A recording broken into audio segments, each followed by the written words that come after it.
Hey, welcome back to another episode of Historic Headstones in Norfolk. We are here in Elmwood Cemetery in downtown Norfolk today. We are in the middle of a pandemic, so we thought it would be the proper time to do a Spanish flu of 1918 stone. Just, to let people know what it was like here during that pandemic.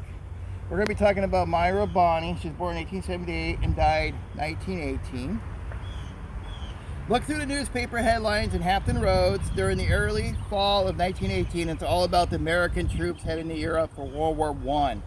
Then the first reports of Spanish flu began cropping up in the inside pages in mid-September.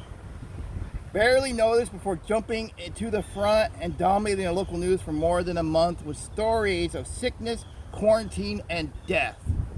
Thousands of Hampton Roads residents contracted the grip, as it was often called, in just a few weeks, and hundreds died horrible deaths from this illness when overwhelmed their lungs with fluid.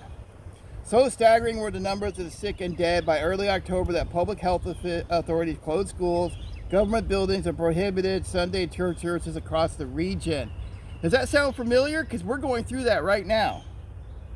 Even though we're slowly starting to reopen, but we've been closed for a while now. In Newport News, the funeral directors literally ran out of coffins to bury people, forcing them to commission a special train of boxcars loaded with emergency replacement coffins from the western part of the state. By the time the epidemic finally began to subside, allowing many local governments to reopen and lift their bans on public gatherings on October 31st, statistics reflected a public health catastrophe of unprecedented speed and dimension. We see how fast the coronavirus is spreading now. We have right now currently 85,000 deaths. The Spanish flu spread quicker than the corona did, and it was deadlier quicker. Some people died within 12 hours. That's how fast this thing killed.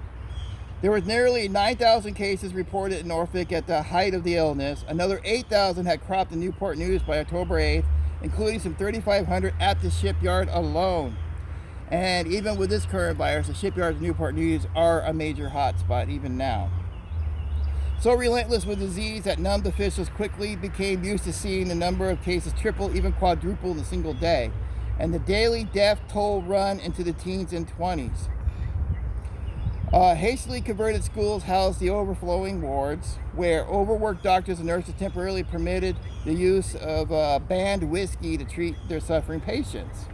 By the end of the year, nearly 1,000 deaths have been recorded in Hampton Roads, including large concentrations of sailors at the Navy base in Norfolk and still more soldiers from many camps in Warwick County, Newport News, where they waited to board transports to Europe. All right, so we had 1,000 deaths alone in Hampton Roads. That is where Virginia is standing right now in deaths for the whole state with the corona. So you can see how much more deadly this virus was than the coronavirus.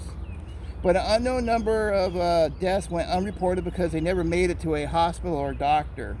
Indeed, was so dreaded it was a scourge that many of the dead were hurriedly buried without identification. Some bodies were stacked in coffins at Newport News train station while waiting for fearful cemetery workers to inter them. You could catch the Spanish flu from dead bodies as well. And the people that were working in the cemeteries burying them also caught it and were dying themselves. So that explains the backlog, because people who were working in the cemeteries were getting sick as well.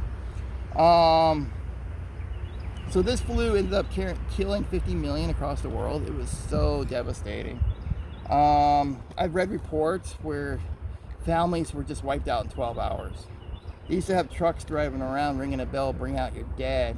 And some families would roll people out onto the porch because they were so sick and ill themselves that they just rolled it out and yelled for the person to come get it. It was a horrible time.